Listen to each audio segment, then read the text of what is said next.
Olá, tamo junto de novo. Saúde, paz, alegria, foco, força e fé. Bom dia, boa tarde ou boa noite para você. Eu sou o professor Zezito de Biologia e hoje nós vamos dar continuidade sobre um grupo de indivíduos procariontes de extrema importância na natureza, que seriam as bactérias. Mas nós vamos falar hoje do metabolismo bacteriano. Metabolismo que é um conjunto de reações químicas que são essenciais à sobrevivência do indivíduo. Para a gente começar, nós vamos falar um pouquinho da nutrição, seria como esses indivíduos vão, por um acaso, buscar o seu próprio alimento, ou não, né? Então, os indivíduos que são bactérias podem ser autótrofas ou podem ser heterótrofas. Eu adoro colocar o termo autossuficiente, porque ser autossuficiente significa pegar algo que está muito disponível na natureza, de uma forma bastante simples, e transformar no próprio alimento. Então, as bactérias que são autótrofas, elas podem ser divididas em dois tipos.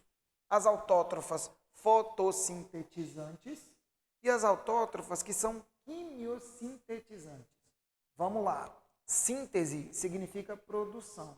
Tudo aqui é produção do próprio alimento. A diferença básica é o tipo de energia que vai ser utilizada.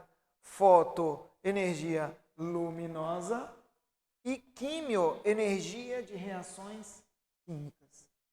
As bactérias que são fotossintetizantes, elas utilizam energia luminosa que é inserida não numa clorofila tão específica, mas numa bacterioclorofila. E mais um outro detalhe, a fonte de hidrogênio para essa reação química não é a água, como uma planta faz, é o H2S. Né? O enxofre vai ser, junto aí com o hidrogênio, a fonte de hidrogênio para esse tipo de indivíduo. Mas basicamente, olha só, esse gás sulfídrico mais o CO2, na presença de luz inserida na bactéria clorofila, produz glicose, que seria C6H12O6, mais água e enxofre, que é normalmente liberado. Pois bem, se a bactéria em questão for ainda autótrofa, autossuficiente, mas se ela fizer quimiossíntese, ela é de extrema importância no ciclo do nitrogênio, que é um dos ciclos que mais caem no Enem. No ciclo do nitrogênio, a gente vai ter 4 bactérias trabalhando nesse ciclo do nitrogênio, mas nós vamos destacar só 2 aqui por enquanto, que seriam as bactérias do tipo Nitrosomonas e as bactérias Nitrobacter. Uma vai fazer o quê? Uma transforma amônia em nitrito e outra vai transformar o nitrito em nitrato. Bom, grande objetivo dessas bactérias aqui é a produção de energia suficiente para que ela possa fazer o próprio alimento, que seria aqui a glicose. Então, a diferença básica de uma fotossintetizante para uma quimiosintetizante é que essa utiliza a energia luminosa, enquanto essa utiliza a energia de reações químicas para poder produzir o seu próprio alimento. 2 bactérias de extrema importância no ciclo do nitrogênio. Bacana. Só que a gente precisa de pensar que boa parte dessas bactérias não conseguem produzir o seu próprio alimento. Elas são bactérias consideradas heterótrofas ou heterotróficas, como queiram. Dentre elas, nós vamos ter 3 grupinhos aqui específicos de bactérias, e essas bactérias, então, elas vão poder ser inseridas no grupo das decompositoras, uma das bactérias mais importantes para a natureza, porque elas reciclam a matéria orgânica. As bactérias que são mutualísticas, essas aqui, mutualismo é uma relação ecológica onde o indivíduo ajuda o outro e o outro ajuda um. Né?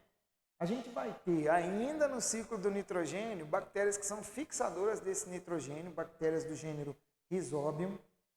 A gente vai ter no estômago dos ruminantes bactérias que vão ter a capacidade de transformar a celulose, essa celulose que é basicamente a alimentação dos ruminantes, coisa que nós seres humanos não conseguimos fazer. E as bactérias que nós temos no nosso intestino delgado, que são produtoras de vitamina K. Né? Beleza. Muito bem. E, finalmente, não poderíamos deixar de falar que algumas dessas bactérias, elas não são só benéficas. Elas podem ser causadoras de doenças. Todas as vezes que nós tivermos bactérias assim, causando tuberculose, pneumonia, gonorreia, sífilis, cancro, são bactérias causadoras de doenças. Elas podem ser chamadas de bactérias patogênicas ou patógenas. Ok? Ok, queridos, muito bom. Então, olha só, grande abraço para vocês. Saúde, paz, alegria, foco, força e fé. A gente se encontra num outro momento para continuarmos falando um pouquinho sobre essas bactérias e a forma com que elas utilizam o oxigênio. Um grande abraço. Até!